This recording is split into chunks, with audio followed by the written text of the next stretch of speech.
All right.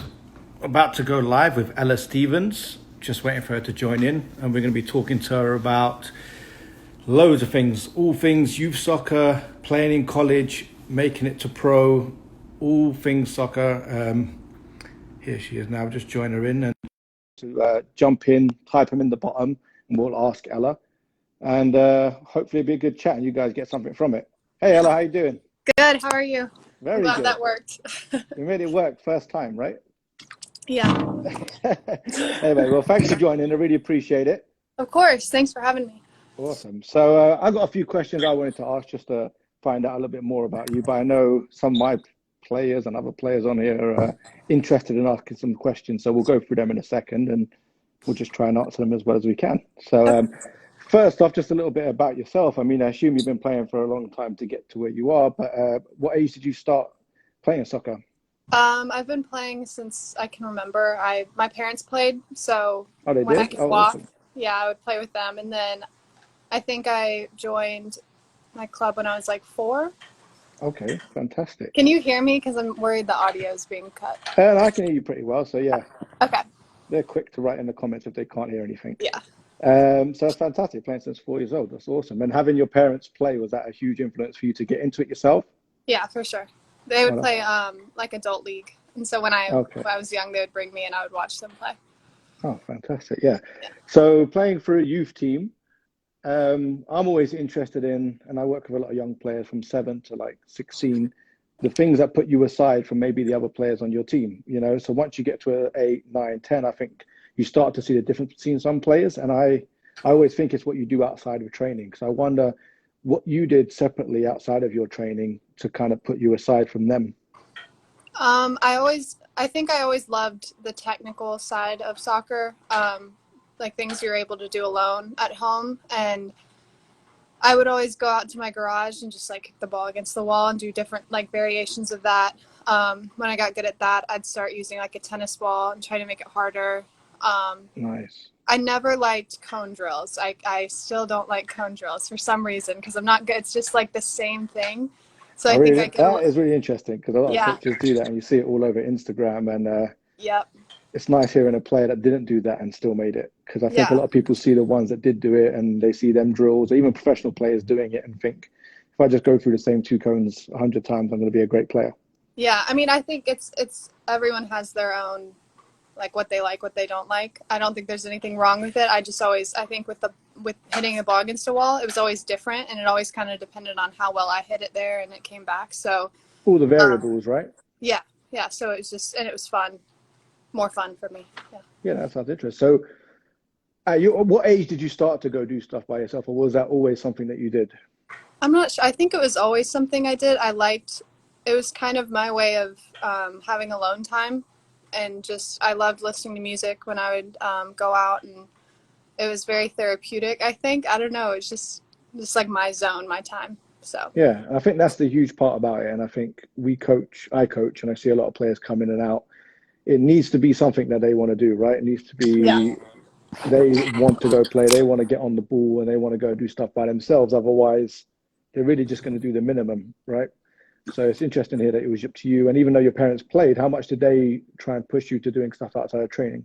they didn't. They were those very like laid back. If you want to play, they didn't make me play soccer. I mean, I played. I think I swam, did the swim team. I played a little bit of basketball, and it was kind of all up to me. But I always preferred soccer, and they were down for whatever I wanted to do. Interesting.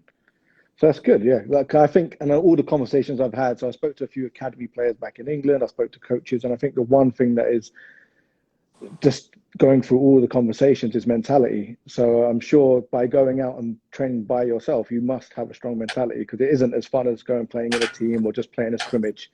So how Right. do you feel your mentality kind of put you aside? I think I just always wanted to play. I think it never came from someone else. And I think it has to come from you because otherwise at some point it's going to get to like something that you resent, like soccer is going to be something you resent if your parents or your whoever like are putting pressure on you that you have to do this. Yeah, So I think my mentality was it was strong because it was something that I enjoyed. It was something that I was good at. And yeah, I think it was really important to, me getting to where I am today. Awesome. So we've got a few questions. Just jump on this one. It's an easy one to answer. So what position do you play or do you like to play? I play midfield. I love playing attacking center mid. That's my favorite. I played a little bit of defensive center mid this season or past season with Duke. But that's kind of my like sweet spot. Fantastic. Yeah, yeah. And we're leading into that, how, as a youth player, how many different positions did you play, or did you always play kind of center mid, attacking mid? I always played midfield and maybe a little bit of forward.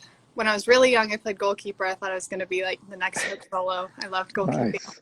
I was better on the field though. But yeah, I was never very fast. I was always, when I was younger, I was tiny. I was so small. I was always the smallest on the field. And I think the midfield, it was nice because it relied more on my technical ability and not on my speed or my, like how physical I was with people. So yeah.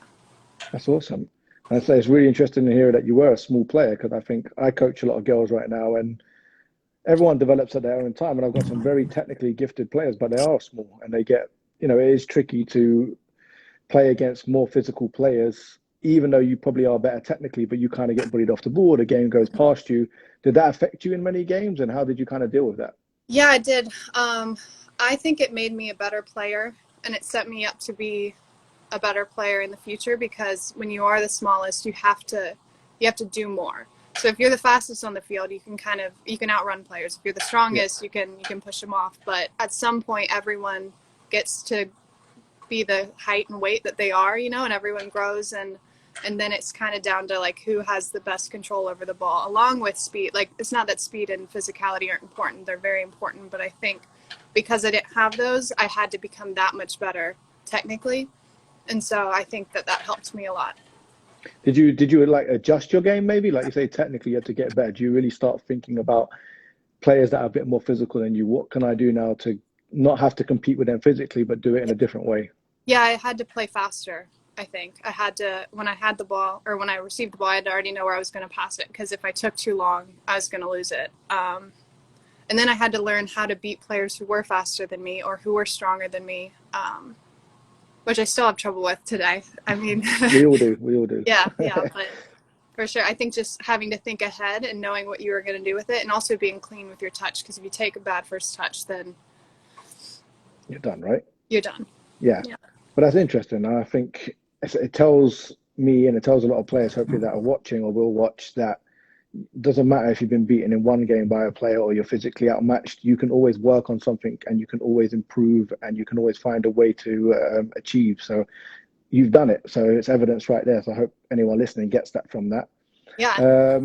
Just to jump back into the question, nice easy one again. What's your favorite color? What's my favorite color? It's a good one. Duke blue. Duke blue. Sticking to it. All right. I like blue as well, so we're good. Um, do you have fun with a good... Hold on, let me put that down. We'll put it down at the bottom so we can read it. Do you have fun with your teammates? Do you have fun? Yeah, I do. I think that was also, like at Duke, those are my best friends. They're still my best friends. And I don't think everyone gets as lucky to be surrounded by such amazing people. So Yeah. I think that helps with soccer too, because if you're going and playing on a team where you just like can't stand everyone, like Yeah. it's not as fun. So yes, I have great teammates. I love to say, do I have fun? Yeah, I have fun with good teammates. I think it's huge. And even I mean, we talk about the pros even. I know I watch a lot of documentaries and talk about the Premier League players, I'm sure women's national players. If you don't have a relationship off the field, it's very hard to have one on the field. Yeah. And I think that's just important. And we try and get that across at the youth level. And I think sometimes coaches often take that out of the game because they don't like the idea of maybe losing control of their session or players talking too much. Right. When you were in your youth teams, what kind of coaches did you have, and which kind of coaches did you kind of like start to say, okay, this is really getting the best out of me? Like, what kind of coach did you lean towards? I had so many that helped me in different ways. My mom was actually my coach when I was, I don't know, I might have been 12, 13. Yeah. She got the best out of me because I would get more annoyed with her because it's your mom. Yeah. So I kind of had to learn how to, even if I don't agree or even if I'm frustrated, like be mature, if that makes sense. She also pushed, like our drills with her were so impossible. And it was just so frustrating, but it's like, that's the game sometimes. So that helped me. Campbell, he was my youth coach after my mom. He helped a lot with recruiting. I mean, that was one thing that was huge for me and everyone else on our team. And also he had us play a lot, just like 5v5, 66, 8v8. So it was very game realistic. But that's great to hear. Yeah, I think I try and do that more and more. And I have this conversation with a lot of coaches. There's this argument going around: if you let girls play or just let them play, they're not going to learn anything. But Yeah. it's a balance, and obviously everybody wants to play. So I don't know why you'd want to take that away. So Yeah. I'm glad that you did that and that helped you. Yeah. So next question: what position did you play in youth versus college versus pro? So I guess the process of you getting to where you are now, how did you vary it?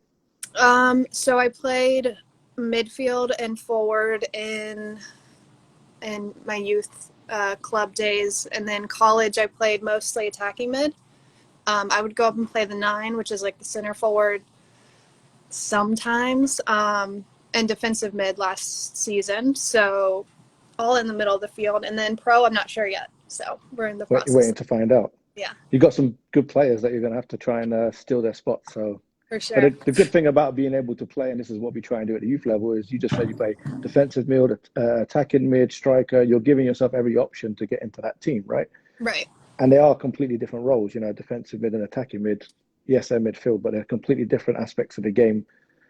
So I think it's so huge at a young level to give them at least an idea of them kind of positions, because you might go to, let's say, a Red Stars or even a Duke and get there and play in your position just that little bit better. And Right. how do you get in that team? We just don't play. You Right. have to adjust your game, maybe. So it's great to hear that you did that. And goalie as well, right? You said goalie. And goalie. Yeah, if they need a goalkeeper. Everyone needs a goalie, man. Okay. Apparently you were a great student in your class. Is that interesting? Okay. Am I a great student? Someone said you were a great student. You were such a great student in school as well. Such a pleasure to have in the class. Someone's a fan. Good. That's the first time I've heard that. Okay, I'm just trying to find another question. Everyone's just... Did you score a corner kick goal? Someone's asking, what was it like to score a corner kick goal? So you scored direct from a corner kick? Yeah, that was cool. It wasn't entirely on purpose, I'll admit, but it was very cool. You've got to put it in the area, right? Who knows what's going to happen? Yeah, the idea is you got to like whip it in, so if it does miss everyone, it goes in. Yeah. So you did mean it then? Yeah, I'll take it. You always take it. I'll take it. Okay, Ruby is one of my players, great player. She's asking, how do you react when you go up against people you know are faster, more technical, stronger players? What was your mentality? So let's say you're going to play against a player. You are going to play against players that are better than you sometimes, but it just doesn't mean they're going to beat you, right? So what kind of mentality do you need for that? And have you been through that yourself? I think the mentality is the same no matter who. I mean, it should be the same no matter who you're going up against. And I think what I try to do is play to my strengths. So it's just like reassuring. Sorry, it's cold out here. I'm like shivering. But there's a pressure of being on camera. Yeah. I don't know. I think it's less of a mentality and more of like, what's your game plan of how you're going to beat these players? So if you're going against someone who's faster than you, defensively, you're going to give them more room, right? Like you're not going to press up on them because they can take one touch by you and beat you. I think. Yeah. Physically, you just gotta go in. That's a mentality thing. Like you just can't be afraid to go in.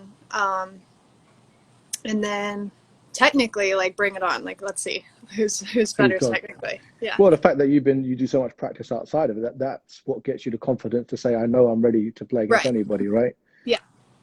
Have you been in a situation where maybe you've played against somebody you know is a really good player, like at college level, and you know that maybe they've got the best of you a previous game, and then have to have a different mentality, or maybe talk yourself through what you're going to do when you play them again?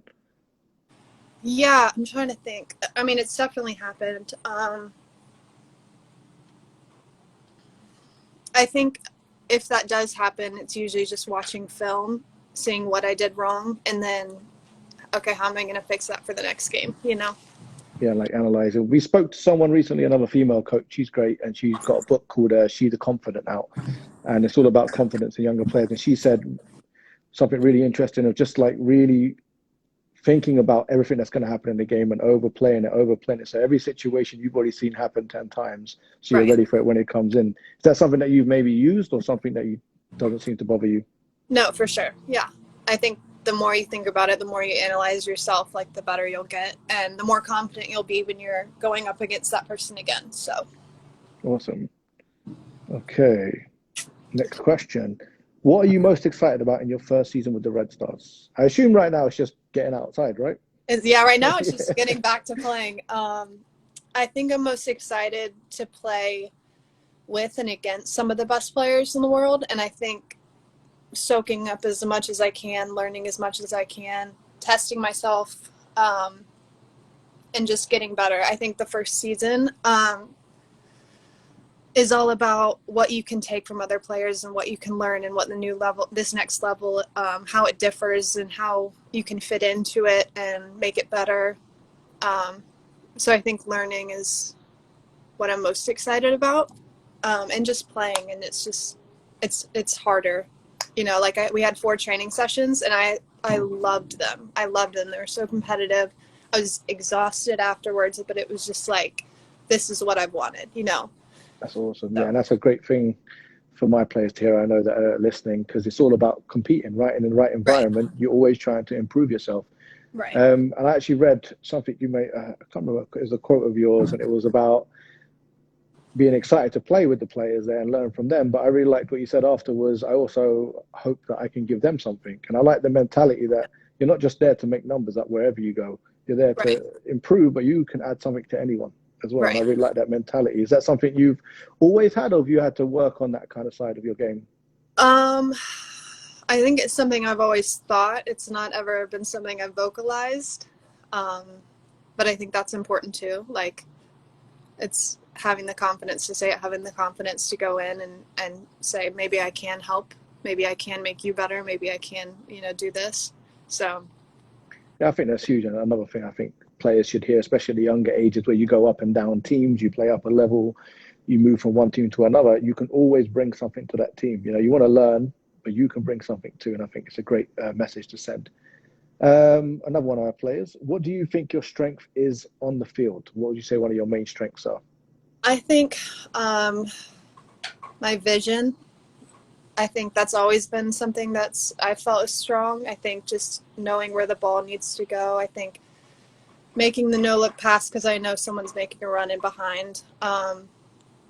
Just like how the game works. I think that's always come really naturally to me, and I don't know where that comes from, if it's from watching games, but I think that and just my technical ability, like my control over the ball, those 2 things are probably what I'm best at.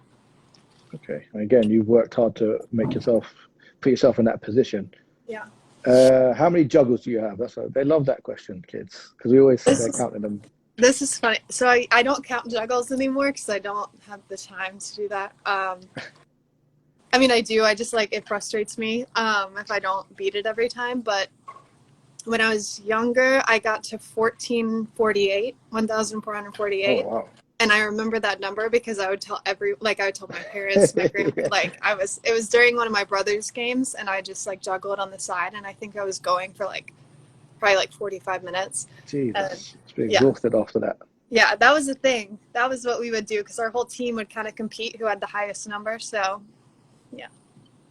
I'll see if I can beat that during this quarantine. I don't think you have time. Well, yeah, in the quarantine, you probably do have time. Quarantine, I've got time. Try and match that with the toilet paper instead of a ball. That would be a good challenge. No, that would be tough. Let me see this one. I can't read it properly. When you played as a child, what was the league you did to help you improve? So I guess, what leagues were you in? What divisions did you play in? Did you play in any of like the higher level?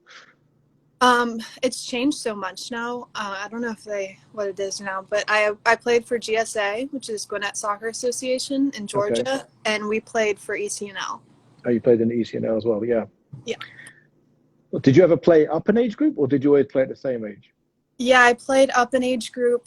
When I first started, I played up, I think, two or three, because I was really young, and then I think when I was 10 or 11, I started playing 1 year up, and then my last year I played my year. Okay, interesting. your favorite US women's national player? When I was growing up, and it still is, but Tobin Heath, she was my favorite. She still is, but and now I like how Rose Lavelle plays a I was lot. going to say she was my favorite player in the World Cup. Actually, I was pretty shocked she didn't win player of the tournament. I thought she was fantastic, Yeah, and I think she's a great example, as we talked about earlier. She's not the fastest, not the strongest, but technically she's fantastic. I love the way she always seems to receive the ball on the turn every time. It's always positive. Yeah. So she was my favorite, but yeah. I agree.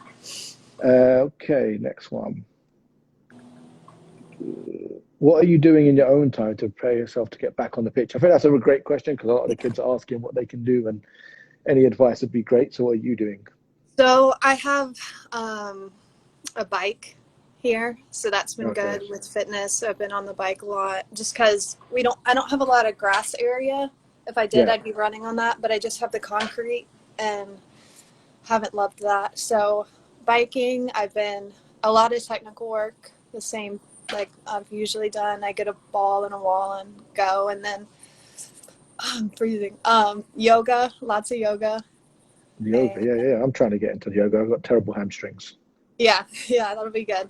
I don't know, I try to mix it up. I don't like doing the same thing every day. I like to do different things, not get bored, and just go till I'm really tired. Then go a little bit more and then stop. Good. I hope everyone's listening to that, especially my players. If you have kids, are you going to coach them? Oh, I don't know.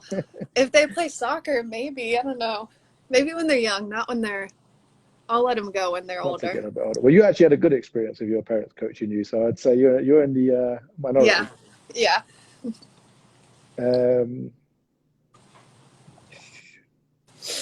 Did you always want to play college? That's a good question as well. So when you got into and you're playing at a youth level, what was your mentality playing at 9, 10, 11? What was your goal always? I always wanted to play for the national team, and I saw college as a stepping stone, and kind of just like I'm gonna play in college. Like if I can, I'm gonna play in college. Which Red Star teammate are you most excited to play with? Ooh, that's a good one because now I've met them, so I don't know. Especially if anybody hears that, you don't want to upset anyone. Yeah. I mean, Julie Ertz, she's awesome. That'll be awesome. She actually didn't come in, so she was with the national team the first couple of days, so haven't gotten to meet her. I'm really excited to play with Vanessa DiBernardo and Morgan Bryan because I've seen them play now like in person, and it's just like a different level, so I'm excited to play with them. Interesting. I'm saying. Okay, we saw that one. So we talked about that one as well. What interesting questions.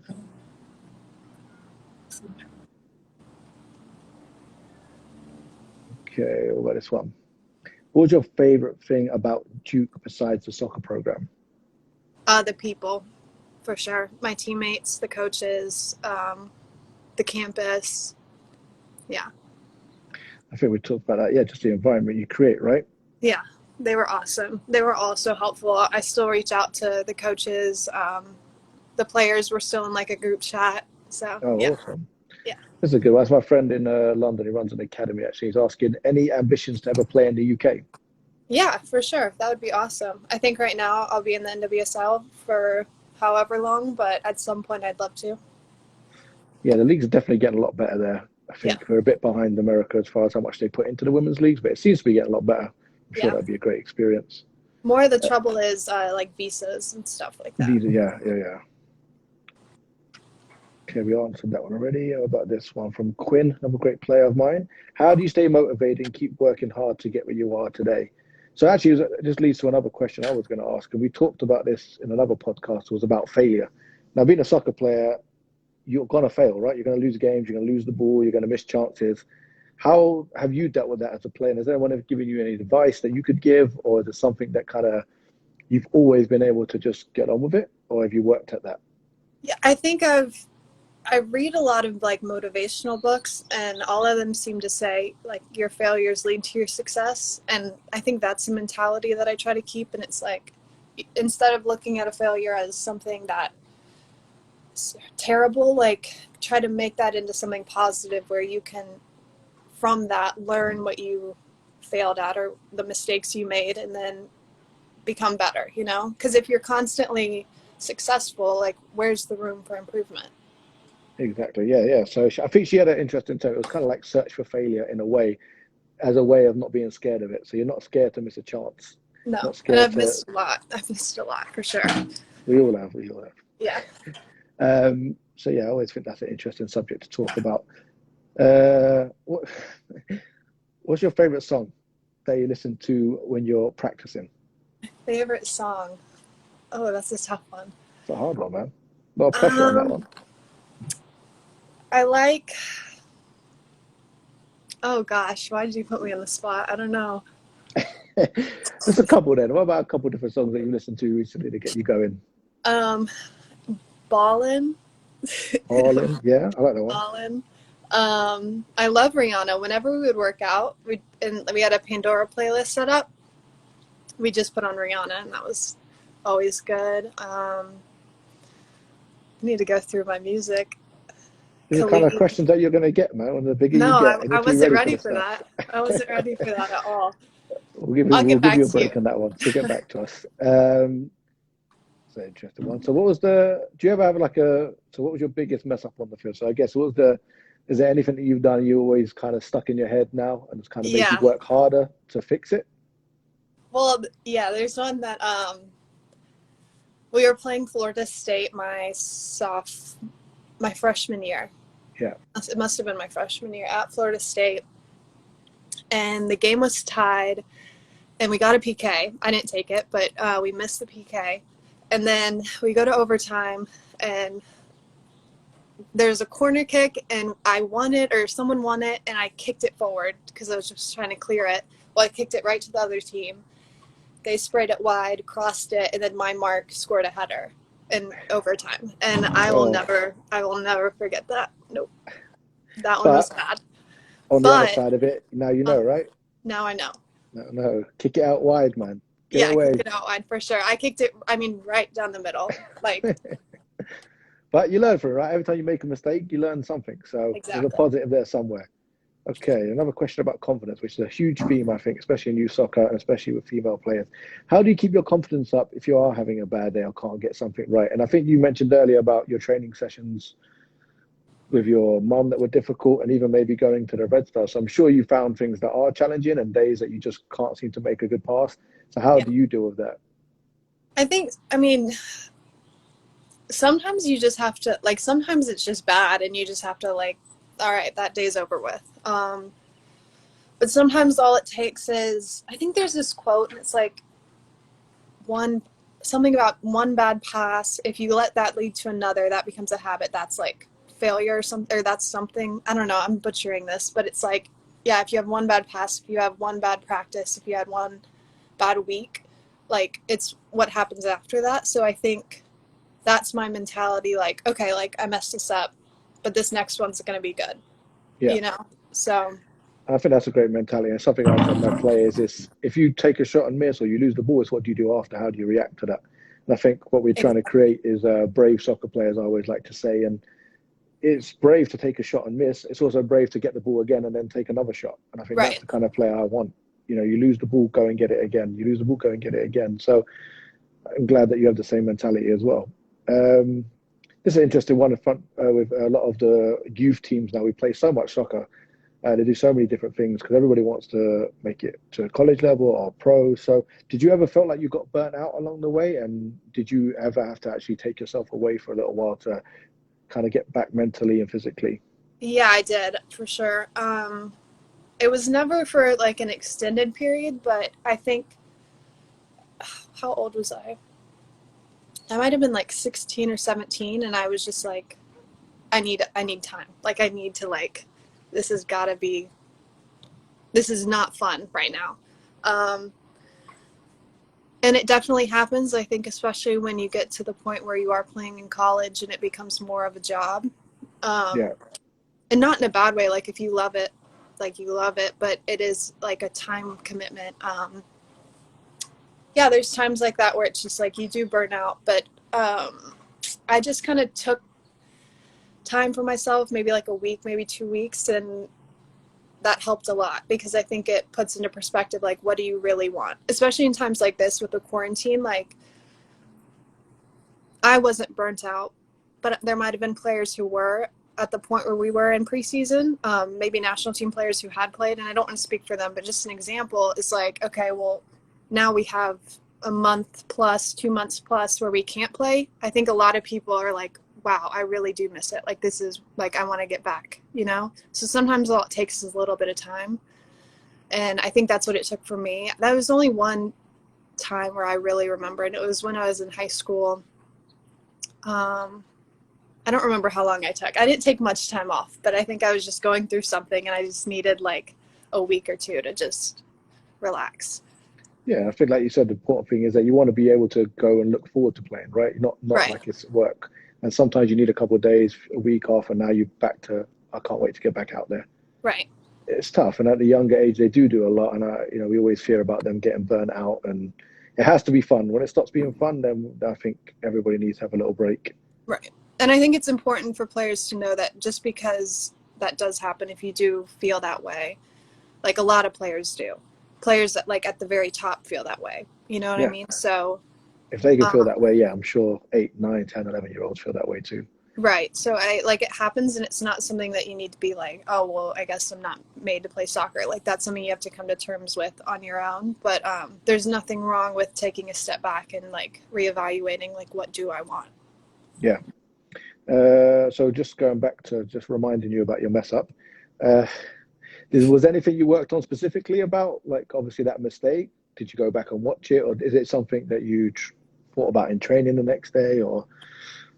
I went back and watched it. I think I was more, I don't know, like there wasn't something I worked on because the pass, it was something that now I know. You know, it wasn't like I needed to work on my passing. It was just my decision making to make that pass. And then on the flip side, missing the header, that's something I worked on because it's one of the things that I don't think is a strength of mine and needs work. So I think just like being good in the air, winning balls in important situations like that, that's something that I've worked on. That's fantastic. Yeah, again, working on all your weaknesses, make them strengths, right? So that's great for any Yeah. young player to hear as well. Coach Rocco is a coach that works at a club. What advice would you give players to become or stay accountable for their own development? What advice would I give? Um, I think my advice would be like, if you want it, like you've got to make it happen. You're the only one who can make it happen. So I don't know what advice I'd give to make them accountable because that's something that they have to decide on their own, you know? No one can tell you. You're not going to hear it if people are telling you to do something that you don't want to do. So to stay accountable, I think that's like a personal journey and like a mental, like you need to figure out, do you want this? And if you do, what do you need to do to get it? So Yeah, I I'm think not you're sure if right that there. answers it. But Yeah, I think we say they have to want to do it, right? You yeah, can ask them, you can tell them, but unless they want to do it, then it's never going to work out in the long term. So right. maybe having that conversation and just saying how much do you want to get better, and this is what you could do, and it's up to you now. Right. Um, did you meet Zion or RJ when you were at Duke? I met, no, not like we weren't like, I don't, they wouldn't remember me, but I definitely met them. I don't know if it was You could have reciprocated. just lied, man. Just tell them we're best I know, friends. We hang we're out all the best friends. time. He's texting me right now, actually. Yeah, I gotta go. Next one. What are some things you work on when you're at home? So we talked about that briefly before, but just in case anybody missed it, just a quick recap. Yeah, I do a lot of technical work. I have my own Instagram page that's just like the technical work that I do. Oh, Um, awesome. if people want to like look, I don't know, but Definitely. Yeah, I'm sure they would love it. a lot of wall ball, a lot of juggling with tennis balls, volleys, shooting. Yeah, the fun stuff. Good stuff, right? Yeah, it should be fun.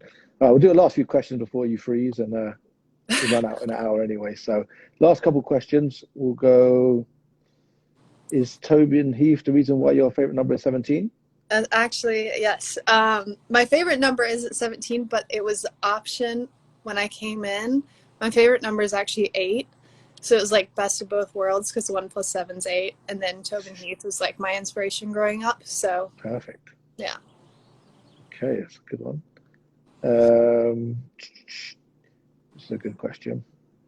Try and get this up. Oh, Okay. someone said, what's the name of my Instagram page? It's called Toca Bonita. Go look. Toca Bonita. Yeah, I think that's on your Instagram that we're talking to now. I think the link's there, right? Yeah, it is. Yeah, It's on. so if you go to her Instagram, you can see it in her profile. Check it out, definitely, and get some ideas to work on your own. Yeah. Do you have a mentor or veteran that has taken you under their wing since joining the Red Stars? They don't play for the Red Stars, but yes, a girl named Becca, she played for Duke, like before me, and she played for Utah, just recently retired, and is coaching for New Jersey. So she's been a lot of help, just knowing like the ins and outs of everything. She's been there for a while, so she was really helpful. I still reach out to her with questions. Also, Amani, I don't know if they're watching this, but Amani, Kayla, Quinn, a lot of the girls who have gone into the league recently, who I played with, they've been a lot of help too. So that's awesome. So again, and I wonder, I'm sure you'll take that on board and you'll be helping others. I think that's huge, especially for the younger players. I always love seeing ones that can use their experience and help anyone else out, right? Because I think on the field and off the field, the confidence you get from your teammates might just be as important as the coaches. Exactly. So, okay, last couple. I'm not going to ask you which ones you like the most. It's just going to cause problems. Do you still talk to your favorite coach or any of your coaches growing up? Yeah, I do. I actually met up with Campbell. He was my club coach this past winter, and I've met up with my high school coach, Rebecca Bullock. My mom was my coach, so I see her all the time. Yeah. That's awesome. All right, so we'll give you like last minute, and then we'll see if any more questions, and we'll call it a day. But now you're in Chicago, right? We're a club in Chicago, and I'm sure we'd be happy to have you come down one day and say hello to the girls. I'm sure they'd love that. So that would be an open invitation I'm sending you. Yeah, I'd love that. We would definitely, I always try and encourage my girls to go watch any games. We went to a Northwestern game last season. That was great. But definitely try and get out to the Red Stars game, and then we can cheer you on, and we can find out what your favorite song is, because we'll give you enough time to think about it. I'll think about it. I will. Last question. I'm sure you could do this. Can you do it around the world? These are the questions you're getting. Yes. Yes. She said, I want to see evidence right now. No, I'm joking. I don't know if I will. Check out her page. She says you said you got some stuff on there that you do at home? Yes. Yeah, awesome. So anyone, check it out. I'm sure she would love it if you do some of them and send them the video, right? That'd be awesome. I would love that. I'd love to post some more of other people and not just me. So, yeah. Ladies, get on it. Do it. Send her the videos. That would be great.